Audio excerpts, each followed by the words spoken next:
শুরু হয়েছে নতুন বাজেট তৈরির কাজ। আকার হতে পারে কম বেশি 8.5 লাখ কোটি টাকা। ভ্যাট বাড়লেও মূল্যস্ফীতি 7% নামানোর লক্ষ্য। বিনিয়োগ ও কর্মসংস্থানকে গুরুত্ব দেওয়ার পরামর্শ। সুশাসন প্রতিষ্ঠিত হওয়ায় বন্ধ হয়েছে দেশ থেকে টাকা পাচার, বললেন বাংলাদেশ ব্যাংকের গভর্নর। স্মরণকালের সর্বোচ্চ রেমিট্যান্স প্রবাহের দাবি।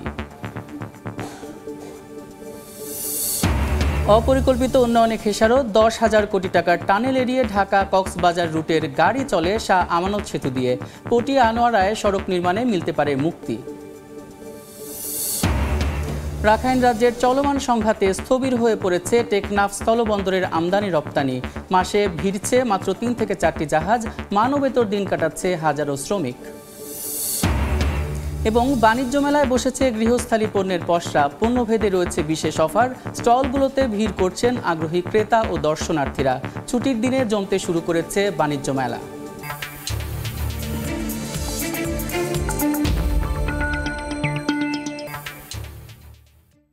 দেখছিলেন শিরোনাম। আমন্ত্রণ জানাচ্ছি দেশ ও দেশের বাইরের অর্থ বাণিজ্যের নানা খবর নিয়ে আমাদের নিয়মিত আয়োজন এ সময়ের বাণিজ্যে। আপনাদের সঙ্গে আছি আমি সাদিক হাসান ইমন। দর্শক, অর্থ বাণিজ্যের পাশাপাশি আজ আমরা আলোচনা করব নতুন অর্থ বছরের বাজেট প্রসঙ্গে। এ নিয়ে আলোচনার জন্য স্টুডিওতে আছেন জাতীয় রাজস্ব বোর্ডের সাবেক চেয়ারম্যান মোহাম্মদ আব্দুল মজিদ। আব্দুল মজিদ, আপনাকে এই সময়ের বাণিজ্যে স্বাগত। আপনার সাথে আলোচনায় ফিরব, তার আগে একটি প্রতিবেদন দেখে আসি।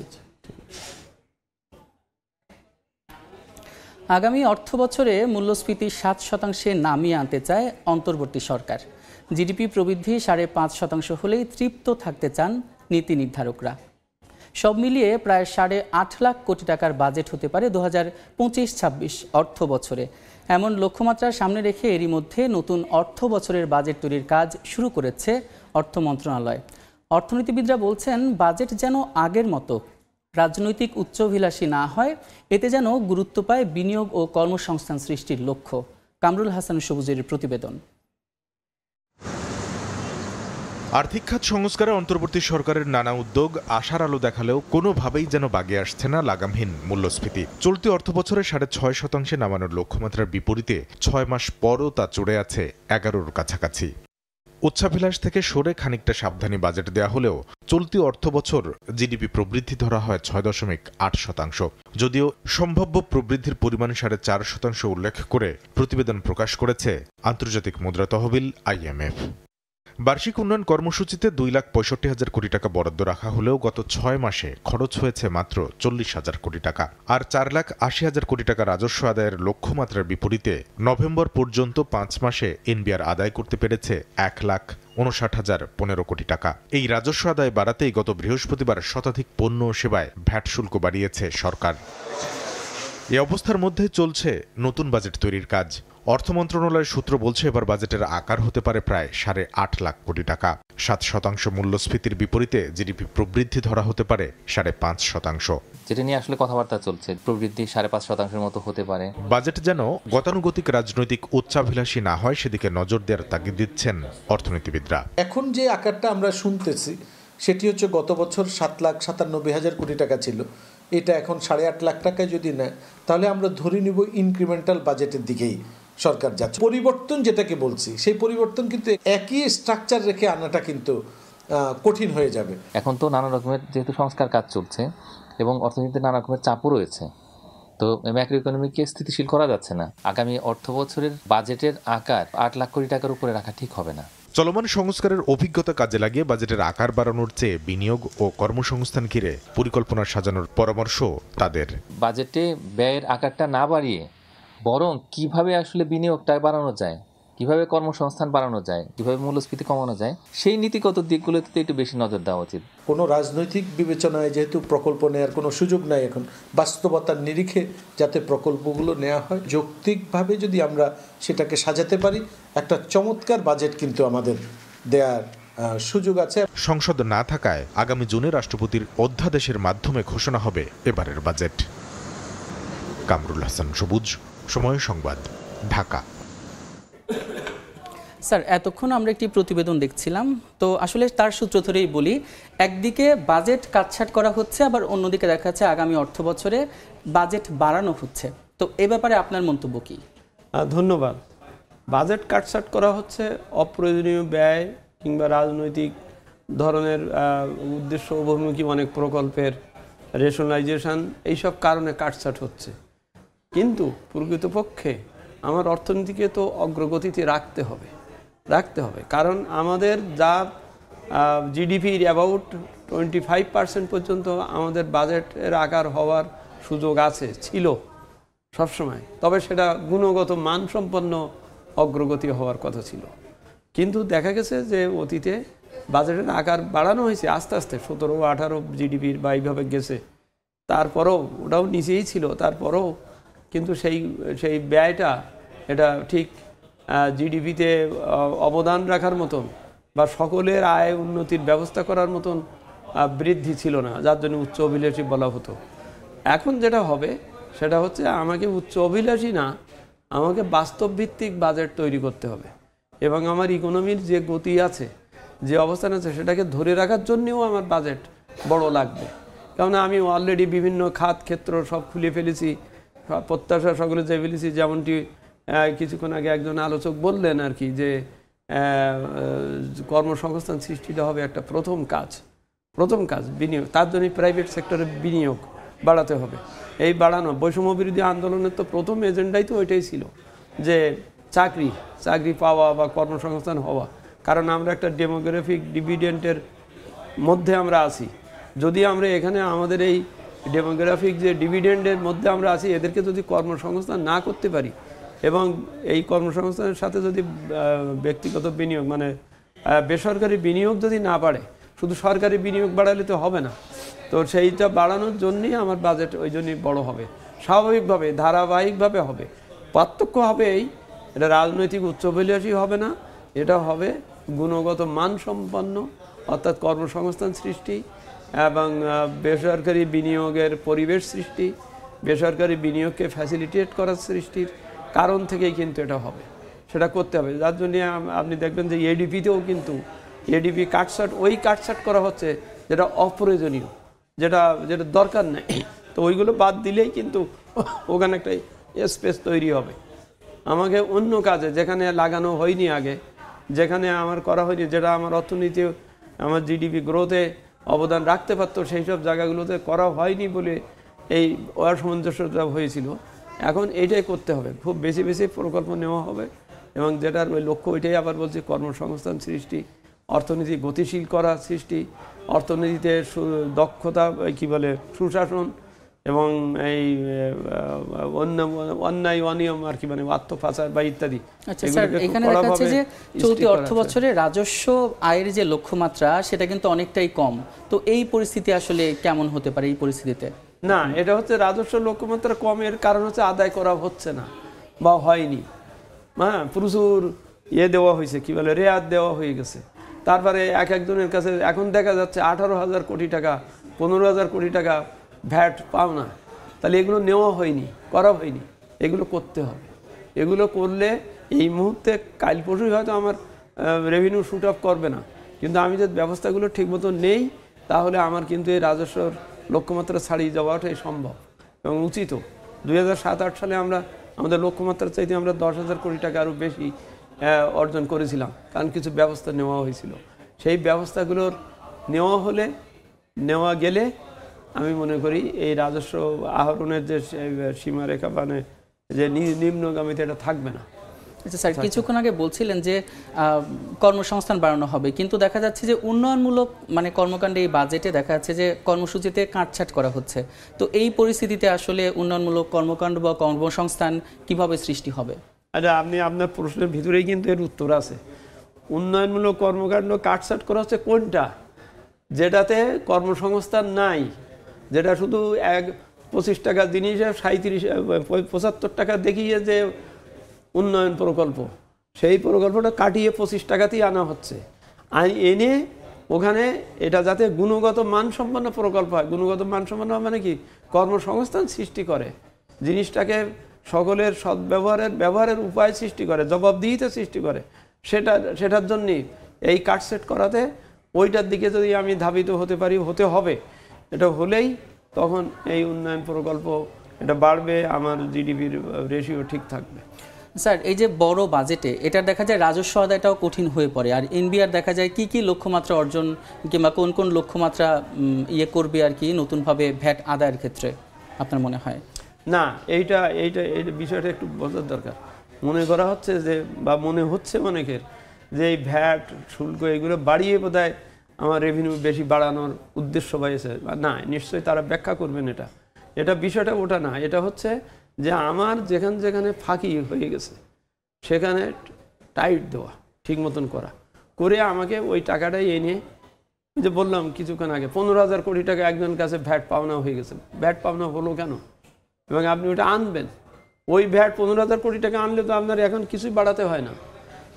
এইটা বাড়িয়ে ওইটাকে কাভার দেওয়ার ইচ্ছাটা এটা নিশ্চয়ই না, এবং এটা নিশ্চয়ই না, এবং এটা যদি তাই হয় তাহলে এটা ডিজাস্টার হবে। কথা হচ্ছে যে আমি ফাঁকি ঝুঁকিকে ঠেকাবো, শুল্ক রেয়াত যেটা যা বেশি দিয়েছি সেগুলোকে আমি দেখব, আমি করের আওতা বাড়াবো। করের আওতা বাড়ানো একটা অন্যান্য কাজ। এখনও কেন আমার নির্ধারিত লোক শুধুই কর দিচ্ছে আর অন্য লোকেরা কর না দিয়ে ঘুরে বেড়াচ্ছে, সমাজ তাদেরকে কেন অ্যাকসেপ্ট করছে? এই সমাজের অ্যাকসেপ্ট করার ব্যাপার আমি অর্থাৎ বলতে চাচ্ছি এনবিআরের একার পক্ষে সম্ভব না। ওই কে কী করছে, সমাজ থেকেও একটা দাবি উঠতে হবে। বৈষম্য বিরোধী আন্দোলনের থেকেও ওই দাবিটাই উঠছে যে বৈষম্য কেন হয়েছে, হু হ্যাজ ক্রিয়েটেড দ্য বৈষম্য। সেই বৈষম্যকে চিহ্নিত করে সেখান থেকে ওইটাকে এনে রেশনালাইজ করে সকলকে সমানভাবে করতে পারলেই তখন কিন্তু এই প্রশ্ন বা এই সংশয়, এই সন্দেহ। স্যার, আরেকটা যদি স্পেসিফাই করে বলতে চাই যে রাজস্ব আদায়ের ক্ষেত্রে এনবিআর এর কি সংস্কার দরকার আর কি পদক্ষেপ নিতে পারে বলে আপনার মনে হয়? এনবিআর স্বল্পমেয়াদী, মধ্যমেয়াদী, দীর্ঘমেয়াদী পদক্ষেপ নিতে পারে এবং এই ব্যাপারে করার জন্যেই সরকারকে সুপারিশ বা করার জন্যই এনবিআরের জন্য একটা সংস্কার কমিটি গঠন করা হয়েছে। সেই কমিটি আমরা পর্যায়ক্রমে আমরা রিপোর্ট দিচ্ছি, সেখানে এই ব্যাপারগুলোই থাকবে বা আছে। হ্যাঁ, যে কোথায় কোথায় তার লুপ হোলস আছে। যেমন একটা উদাহরণস্বরূপ বলা যায়, অনলাইনটা কেন দেরি হচ্ছে। অনলাইনিংটা তো তাড়াতাড়ি দ্রুত করতে হবে। অনলাইন করলেই এখানে অনেকটা স্বচ্ছতা চলে আসবে, জবাবদিহিতা চলে আসবে, কাজে গতি ফিরবে, হবে। এখন এই অনলাইন করবার ব্যাপারে কারুর অনাগ্রহ থাকতে পারে। হ্যাঁ, যারা চান না যে এই জিনিসটা এত স্পষ্ট হোক, সহজ হোক, হোক, হতে পারে। এটা দুই পক্ষই, অনেকেই চান না। যিনি মনে করেন যে ওনাকেই শুধু চাপ দিলে ধরলে আমি ওনার ওখান থেকে 15,000 কোটি টাকার ফাঁকি দিতে পারবো, তাহলে এখন ওই পাওয়ারটা যদি মেশিনের কাছে চলে যায়, হ্যাঁ, যে মেশিন এটা ধরবে বা করবে, তখন তো আর আমার যে ম্যানিপুলেশন, হ্যাঁ, ওর পক্ষে এর পক্ষে দুটোই সম্ভব হবে না। এই জন্যেই কিন্তু অনেকেরই, আমি আবার বলছি কোট আনকোট অনেকেরই বলছি, এই ব্যাপারে অনাগ্রহ থাকতে পারে। সেই অনাগ্রহের দুর্ভেদ্য দেয়াল ভাঙতে হবে, ভেঙে সংস্কার করে অনলাইনটাকে দ্রুত করতে হবে। এইরকম ধরনের পদক্ষেপ সুপারিশ কমিটি দিবে বা দিচ্ছে এবং সরকার সেভাবে দিচ্ছে। আমরা কিন্তু আসলে একটা খেয়াল করতে হবে, আমরা একটা ক্রান্তিকালে আমরা প্রচুর অন্যায় অনিয়ম করে একটা জায়গায় পৌঁছে গেছি। সেখান থেকে আমি উত্তরণ ঘটাতে চাই। তা চাইতে গেলে আমাকে কিছু অপারেশনে যেতে হবে, আমার সার্জারি লাগতে পারে। সেই সার্জারির পথে এনবিআরের কিছু স্বল্পমেয়াদী পদক্ষেপ আছে, তার সার্জারিতে যেতে হবে, তাকে তার কাজ কোথায় কি ফাঁকি ঝুঁকি হচ্ছে, কেন হয়েছে, কার এতে হয়েছে, সেগুলো তার দেখতে হবে। মধ্যমেয়াদী হচ্ছে এই যে পদ্ধতি, অনলাইন, এইসব সিস্টেমগুলোকে যতটা সহজ সরলীকরণ করা যায়, মানুষ যাতে কর দিতে যাতে উদ্বুদ্ধ হয়, তাকে বাধ্য করা যায়। তৃতীয়ত হচ্ছে এমন একটা পদ্ধতি পরিবেশ সৃষ্টি করতে হবে যে পুরো সমাজ, পুরো অর্থনীতি একটা প্রেশার ক্রিয়েট করবে। আমি একবার খুব সহজভাবে বলি, আমি যদি বলিও দেই সমাজে, আপনি কর না দিলে আপনার সাথে আমি ছেলে মেয়ে বিয়ে দেবো না, কথার কথা বলছি আর কি। মানে এইরকম ধরনের একটা সামাজিক সৃষ্টি হতে হবে। হ্যাঁ, আমি পুলিশকে বললাম কেউ সরাসরি সিগারেট খাইলে তুমি 300 টাকা জরিমানা করবা। এখন পুলিশ নিজেই খায় সবার সামনে, তাহলে তো এটা সামাজিক বা এনফোর্সমেন্ট হলো না। এনফোর্সমেন্ট করতে হবে। সেই এনফোর্সমেন্ট করতে গেলে কখনো কখনো খুব বেদনাদায়ক হবে ওর জন্যই, যে ফাঁকি দিচ্ছে তার জন্য। আর ওইটা প্রশান্তিপ্রদায়ক হবে যে কর দিয়েই যাচ্ছে, যত বেশি হলে তার কাছেই চাওয়া হচ্ছে, ও দেয় না বলেই এর কাছে চাওয়া হচ্ছে, ও যাতে দেয় সেই পরিবেশটা সৃষ্টি হতে। মানে দেখা যাচ্ছে যে দায়বদ্ধতা আসলে সমাজেরও রয়েছে, এনবিআর এর যেমন রয়েছে সমাজেরও রয়েছে, সকলের। এনবিআর আলাদা সমাজের বাইরের কেউ না তো। জি জি জি। সে তো এই রেভিনিউ আর্ন করেই তো রাষ্ট্রকে পাথেয় সরবরাহ করবে, তাহলে রাষ্ট্রবর্গকে সেবা দিতে পারবে। তাহলে এখন পাথেয় সরবরাহ করতে যেয়ে যদি এনবিআর নিজেই পর্যদস্ত হয়ে যায় বা না পারে যদি, তাহলে তো সরকারও ব্যর্থ হবে। এই ব্যর্থতার দায় এড়াতে সবাইকেই তৎপর হতে হবে। তো আমাদের স্টুডিওতে উপস্থিত হওয়ার জন্য আপনাকে অসংখ্য ধন্যবাদ। আমাদের সঙ্গে স্টুডিওতে এসে সরাসরি আলোচনা করছিলেন জনাব আব্দুল মজিদ।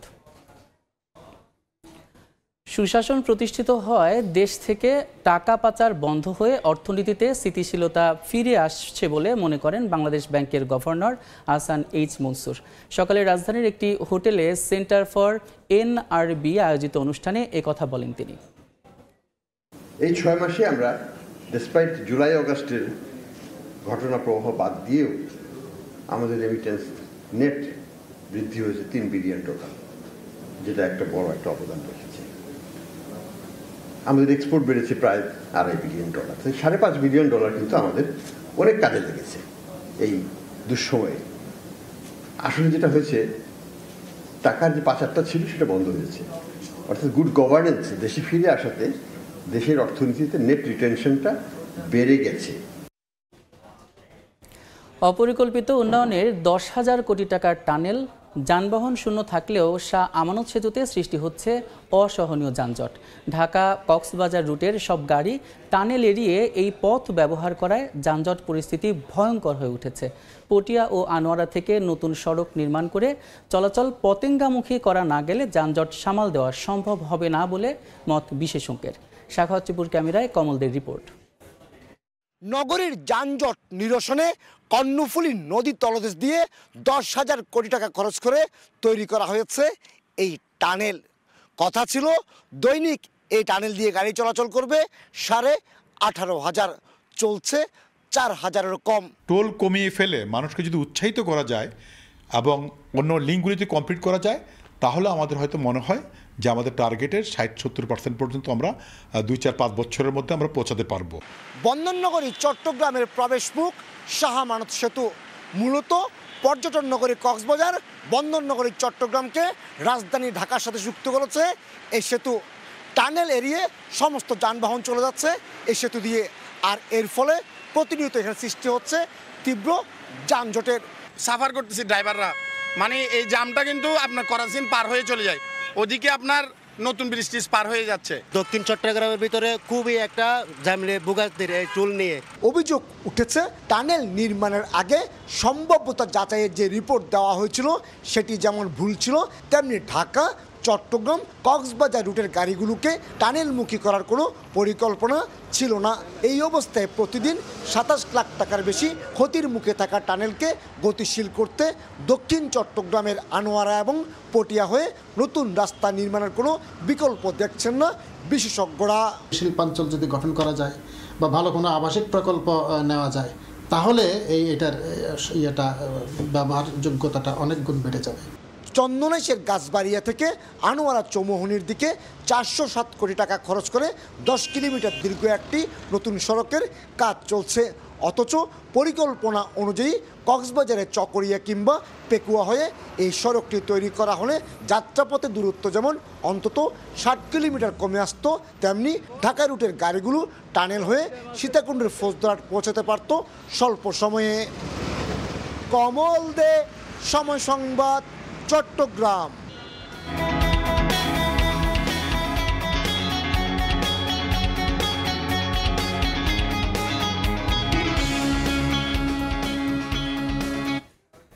মিয়ানমারের রাখাইন রাজ্যে চলমান সংঘাতের প্রভাব পড়েছে দুই দেশের বাণিজ্যে। স্থবির হয়ে পড়েছে টেকনাফ স্থলবন্দরে আমদানি রপ্তানি কার্যক্রম, ভাটা পড়েছে ব্যবসা বাণিজ্যে। ব্যবসায়ীরা বলছেন, স্বাভাবিক সময়ে প্রতিদিনই 5 থেকে 10টি পণ্য বোঝাই কার্গো ট্রলার এবং জাহাজ বন্দরে ভিড়লেও এখন মাসে ভিড়ছে মাত্র 3 থেকে 4টি।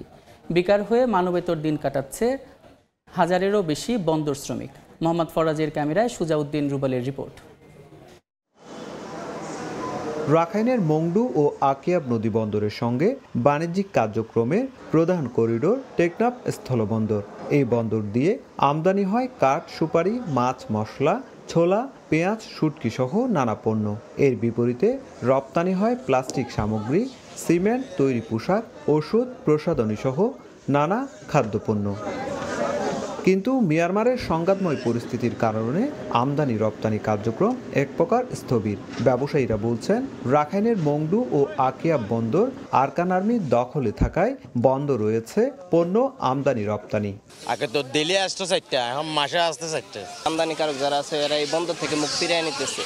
টেকনাফ বন্দরে মিয়ানমারের পণ্যবাহী ট্রলার আসলে ব্যস্ততা বাড়ে শ্রমিকদের। মিয়ানমারের সংঘাতের কারণে এখন বেকার অবস্থায় মানবেতর দিন কাটছে বন্দরের 1000-এর বেশি শ্রমিকের। কাজকর্ম নাই, চলতে অভাব। আর বন্দর কর্তৃপক্ষ বলছে, মিয়ানমারের অভ্যন্তরীণ সংঘাতের কারণে কাঙ্ক্ষিত রাজস্ব আদায় হচ্ছে না। নিরাপত্তাজনিত ঝুঁকি বিবেচনায় সেক্ষেত্রে আপনার জাহাজ আমদানির পরিমাণটা আবার কমে যাবে বলে আমরা আশঙ্কা করছি। 2024-25 অর্থ বছরে জুলাই থেকে ডিসেম্বর পর্যন্ত পণ্য আমদানি হয় 11,000 মেট্রিক টন, যা থেকে সরকার রাজস্ব পায় মাত্র 87 কোটি টাকা। সুজাউদ্দিন রুবেল, সময় সংবাদ। গৃহিণীদের দিনের বেশিরভাগ সময় কাটে রান্নাঘরে। সে বিষয়টি মাথায় রেখে যুগের সাথে তাল মিলিয়ে বাণিজ্য মেলায় মানানসই সব গৃহস্থলী পণ্যের পসরা সাজিয়েছেন দেশি বিদেশি নানা প্রতিষ্ঠান। শৌখিন জিনিসপত্রের পাশাপাশি ঘরের নিত্য ব্যবহারের তৈজসপত্র রয়েছে এসব স্টল ও প্যাভিলিয়নে।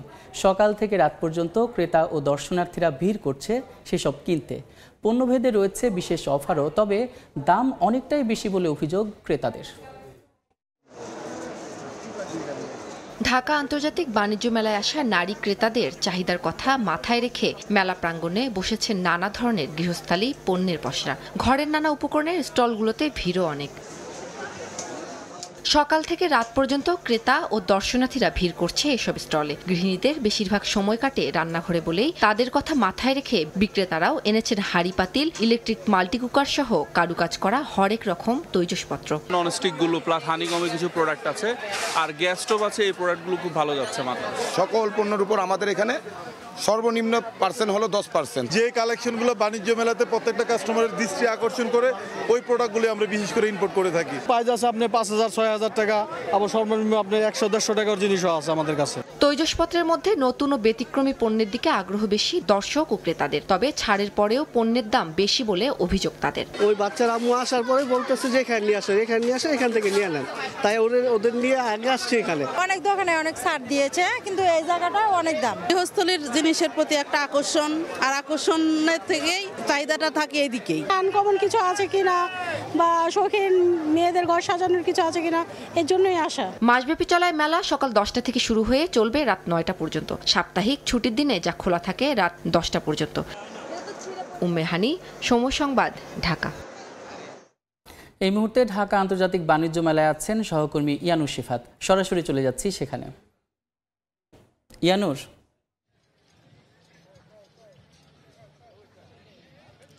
ঢাকা আন্তর্জাতিক বাণিজ্য মেলার আজ 11তম দিন এবং মেলার প্রবেশদ্বার আজ সকাল 10টার দিকে ক্রেতা দর্শনার্থীর জন্য খুলে দেওয়া হয়েছে এবং আমরা যেমনটা লক্ষ্য করেছি যে ক্রেতা দর্শনার্থীরা কিন্তু মেলা প্রাঙ্গণে ঢোকা শুরু করেছেন গত 1.5 ঘন্টার মধ্যে এবং তারা মেলা প্রাঙ্গণ ঘুরে ঘুরে দেখছেন। এবং আমি জানিয়ে রাখতে চাই যে গতকাল শুক্রবার ছুটির দিন হওয়াতে কিন্তু মেলা বেশ জমজমাট ছিল এবং আমরা যতদূর শুনতে পেরেছি যে গতকাল আনুমানিক 2 লাখ মানুষ মেলায় এসেছে এবং কেনাকাটা করেছে। এবং আমরা গতকাল যেমনটা দেখতে পেয়েছি যে মেলা প্রাঙ্গণে ঢোকার জন্য মানুষ বেশ দীর্ঘ লাইনে অপেক্ষা করেছেন, আজ তেমন নেই। আজ মানুষ বেশ স্বাচ্ছন্দ্যে মেলায় ঢুকছেন, অর্থাৎ গতকালের তুলনায় আজকে সকালে কিন্তু ভিড় তুলনামূলক কম, কিন্তু বিক্রেতারা আশা করছেন বা আয়োজকরা আশা করছেন করছেন যে ভিড় বাড়বে বেলা গড়ালে এবং বেচা বিক্রিও অনেকটা জমে উঠবে। গত শনিবারের তুলনায় অবশ্য এই ভিড় বেশি লক্ষ্য করা যাচ্ছে। এর জন্য বিক্রেতারা আশা করছেন যে প্রত্যাশা অনুসারে হচ্ছে তাদের বেচা বিক্রি হবে এবং ক্রেতা দর্শনার্থীরাও প্রত্যাশা অনুসারে আসবে।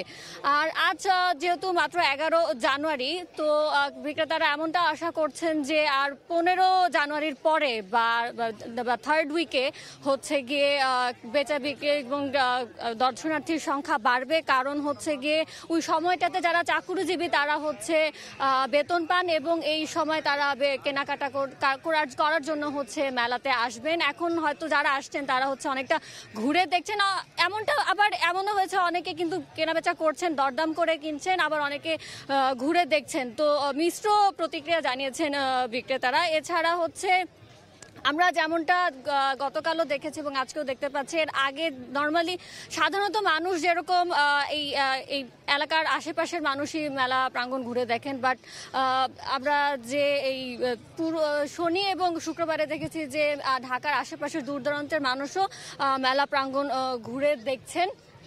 এছাড়া অনেকেই অনলাইনে টিকিট কেনার বিষয়টি বলেছেন, যেটা তাদের জন্য স্বাচ্ছন্দ্যের একটা কারণ হয়ে দাঁড়িয়েছে, যে লাইনে দাঁড়িয়ে কেনাকাটা করতে হচ্ছে, মেলা প্রাঙ্গণে ঢুকতে হচ্ছে না, তারা স্বাচ্ছন্দ্যে মেলা প্রাঙ্গণে ঢুকে যাচ্ছেন।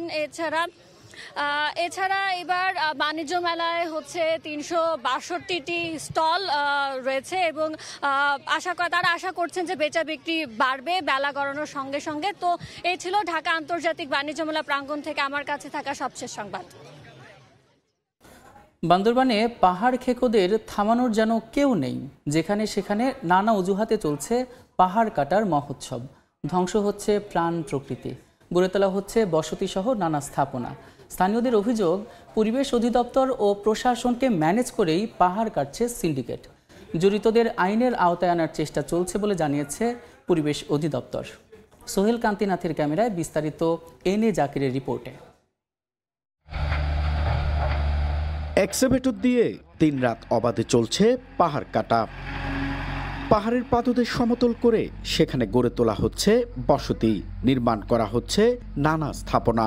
বান্দরবান জেলা শহরের পালাঘাটা, কালাঘাটা, বনরূপা, সিদ্দিকনগর, সুয়ালক, টঙ্কাবতী সহ বিভিন্ন এলাকায় দেখা মেলে এই চিত্র। এতে প্রতিনিয়তই ধ্বংস হচ্ছে পার্বত্য জেলার প্রাণ প্রকৃতি। স্থানীয়দের অভিযোগ, দিনের পর দিন প্রশাসনের চোখ ফাঁকি দিয়ে পরিবেশ অধিদপ্তর সহ সংশ্লিষ্ট সবাইকে ম্যানেজ করে সিন্ডিকেটের মাধ্যমে চলে পাহাড় কাটা। এতে বর্ষায় ঝুঁকিপূর্ণ হয়ে পড়ে পাহাড়ের পাদদেশের আশেপাশের এলাকা। নতুন করে সৃষ্টি হয় পাহাড় ধসের আশঙ্কা। প্রাণ প্রকৃতি রক্ষায় পাহাড় কাটা বন্ধের দাবি স্থানীয়দের।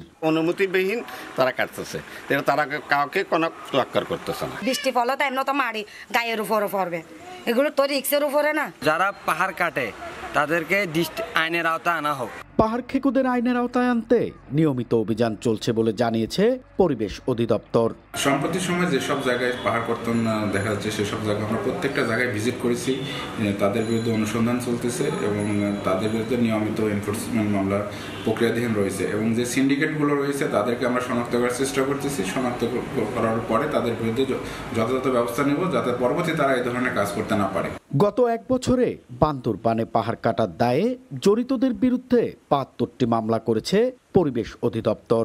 এ সময় প্রায় অর্ধ কোটি টাকা জরিমানা করা হলেও থামানো যায়নি পাহাড় কাটা। এনএ জাকির, সময় সংবাদ, বান্দরবান। দেখছেন এ সময়ের বাণিজ্য।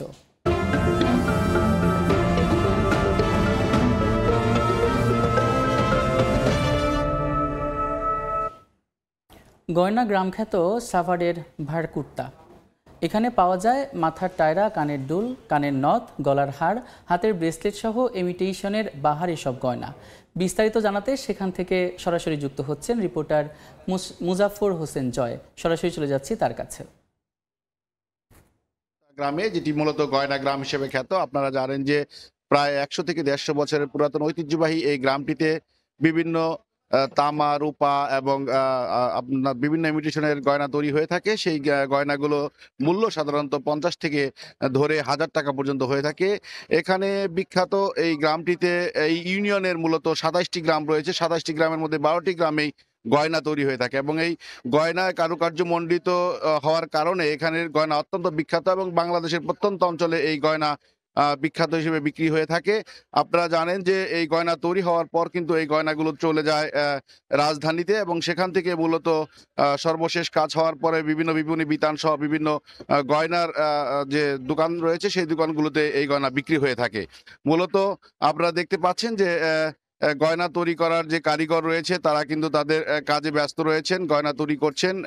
মূলত মাথার টিকলি, আপনার নাকের নোল, কানের দুল, হাতের চুড়ি, মাজার বিছা সহ আপনার পায়ের বিভিন্ন গয়না এরা তৈরি করে থাকে এবং একই সাথে কিন্তু এই গয়নাগুলো রাজধানীর বিভিন্ন বিপণী বিতানে বিক্রি হয়ে থাকে।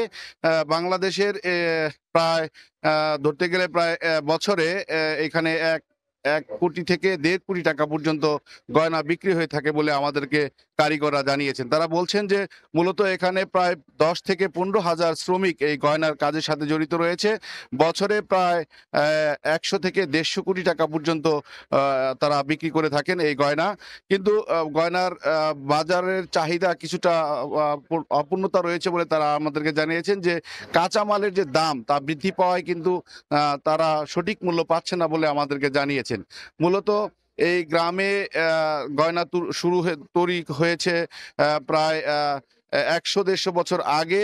বংশ পরম্পরায় এই গয়না বিক্রি হচ্ছে এবং এই গয়নাগুলো সুলভ মূল্য হওয়ায় এখান থেকে কিন্তু অনেকেই অর্ডার করে থাকেন এবং পাইকাররা এখান থেকে এসে গয়নাগুলো ক্রয় করে থাকেন বলে আমরা জানতে পেরেছি। মূলত ইমিটেশনের এই গয়নাগুলো অত্যন্ত কারুকার্যমণ্ডিত এবং দারুণভাবে যে কোনো অনুষ্ঠানের জন্য এখান থেকে গয়না বিক্রি হয়ে থাকে। বিশেষ করে তামা, রূপা দিয়ে এই গয়নাগুলো তৈরি হয়ে থাকে, যে গয়নাগুলোর সাধারণত সবচেয়ে কম মূল্য থেকে ধরে বিশেষ করে একটি গয়নার মূল্য সবচেয়ে কম বাজার মূল্য হচ্ছে 50 টাকা থেকে ধরে 1000 টাকা পর্যন্ত গয়না বিক্রি হয়ে থাকে। ভাকুরতার এই জুয়েলারি গ্রামে মূলত কেন্দ্র করে এখানেই গড়ে উঠেছে কয়েক শতাধিক দোকান, যে দোকানগুলো থেকে গয়না অর্ডার করে থাকেন এবং এখান থেকেই মূলত গয়নাতে বাংলাদেশের প্রত্যন্ত অঞ্চলে বিক্রি হয়ে থাকেন। এখানকার কারিগররা বলছেন যে এই গয়নার বাজারকে আরো প্রসারিত করতে বিদেশে রপ্তানির জন্য সরকারি পৃষ্ঠপোষকতা প্রয়োজন, তাহলে এই গয়নার বাজার আরো ব্যাপ্তি লাভ করবে বলে তারা আমাদেরকে জানিয়েছেন। মূলত ভাকুরতার গয়না গ্রাম থেকে আমার কাছে এই ছিল গয়না সম্পর্কে সর্বশেষ তথ্য। বাণিজ্য। ঢাকা আন্তর্জাতিক বাণিজ্য মেলায় দর্শনার্থীদের আকর্ষণের কেন্দ্রবিন্দু হয়ে উঠেছে ওয়ালটনের অ্যান্ড্রয়েড ডিসপ্লে সহ এয়ার কন্ডিশনার ও 32 ইঞ্চি এলইডি ডিসপ্লে সহ রেফ্রিজারেটর। এছাড়াও television, motorcycle, home appliance, kitchen appliance, lift, cable item সহ বিভিন্ন ধরনের পণ্যের প্রদর্শনী করছেন দেশের অন্যতম জনপ্রিয় দেশীয় ইলেকট্রনিক্স পণ্য উৎপাদনকারী প্রতিষ্ঠান ওয়ালটন। বাণিজ্য মেলায় হল এর প্রিমিয়ার স্টল 35 এবং জেনারেল স্টোর 28, 29 এবং 30-এ অংশগ্রহণ করছে ওয়ালটন। আগ্রহীরা ভিড় করছেন স্টলগুলোতে।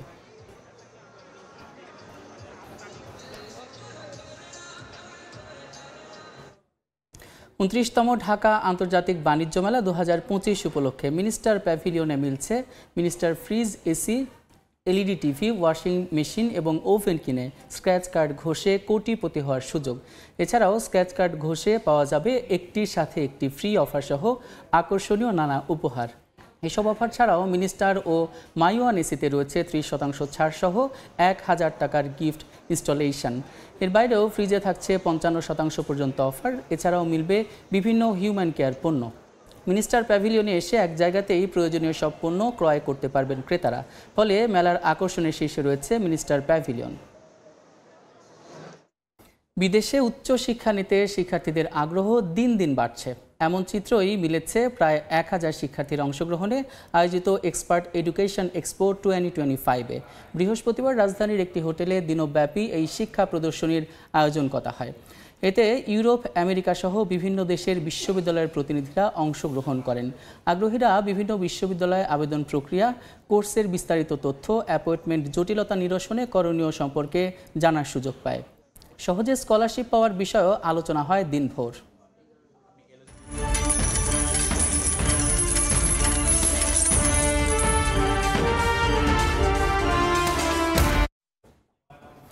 গেল বছর ক্রিপ্টো জগতে দাপট দেখানো মুদ্রাগুলোর দাম চলতি বছরে ব্যাপকভাবে কমবে, এমন তথ্যই মিলেছে মার্কিন বাজার গবেষণা সংস্থা ট্রেডিং ইকোনমিক্সের পূর্বাভাসে।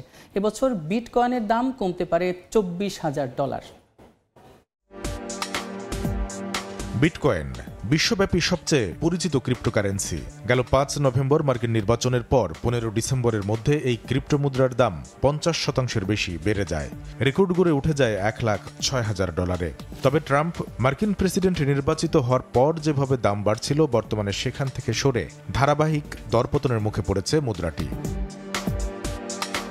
মার্কিন বাজার গবেষণা সংস্থা ট্রেডিং ইকোনমিক্সের তথ্য, শনিবার সকালে একটি বিটকয়েন বেচাকেনা হয়েছে $94,179। এক মাস আগের তুলনায় যা 7% কম। দাম কমতির এই ধারাবাহিকতা চলতি বছরের প্রথম প্রান্তিক শেষে $86,740 নামার পর শেষ প্রান্তিকে তা দাঁড়াবে $69,886। আরেক জনপ্রিয় ক্রিপ্টো মুদ্রা ইথারও রয়েছে ধারাবাহিক দরপতনের মুখে। এক মাসের ব্যবধানে 15.5% বেশি দাম কমে শনিবার এই মুদ্রাটি বেচাকেনা হয়েছে $3,236। বাজার পূর্বাভাস বলছে প্রথম প্রান্তিকে $3,041 নামার পর শেষ প্রান্তিকে তা বেচাকেনা হবে $2,322। ক্রিপ্টো জগতে জনপ্রিয়তা বাড়তে থাকা কারেন্সি বাইন্যান্সের দামও কমবে চলতি বছর জুড়েই, এমন পূর্বাভাসই মিলছে ট্রেডিং ইকোনমিক্সের তথ্যে। বর্তমানে মুদ্রাটি হাতবদল হচ্ছে $691। এরপর প্রতি প্রান্তিকে এর দাম কমে বছর শেষে দাঁড়াতে পারে $511। $186 বেচাকেনা হওয়া সোলানার দামও বছর জুড়ে কমে আগামী ডিসেম্বরে দাঁড়াবে $118। এমন তথ্যই দিচ্ছে ট্রেডিং ইকোনমিক্সের পূর্বাভাস। কামরুল হাসান সবুজ, সময় সংবাদ। এ পর্যায়ে শীর্ষ সংবাদগুলো জানিয়ে দিচ্ছে আরেকবার। শুরু হয়েছে নতুন বাজেট তৈরির কাজ। আকার হতে পারে কম বেশি 8.5 লাখ কোটি টাকা। ভ্যাট বাড়ালেও মূল্যস্ফীতি 7% নামানোর লক্ষ্য। বিনিয়োগ ও কর্মসংস্থানকে গুরুত্ব দেওয়ার পরামর্শ। 5 মাসে রেমিট্যান্স বেড়েছে $3 বিলিয়ন। 4 মাস চলার মতো রিজার্ভ থাকায় নেই দুশ্চিন্তার কারণ বললেন গভর্নর। সুশাসন প্রতিষ্ঠিত হওয়ায় বন্ধ হয়েছে টাকা পাচার। এবং অপরিকল্পিত উন্নয়নের খেসারত 10,000 কোটি টাকার টানেল এড়িয়ে ঢাকা কক্সবাজার রুটের গাড়ি চলে শাহ আমানত সেতু দিয়ে। পটিয়া আনোয়ারায় সড়ক নির্মাণে মিলতে পারে মুক্তি।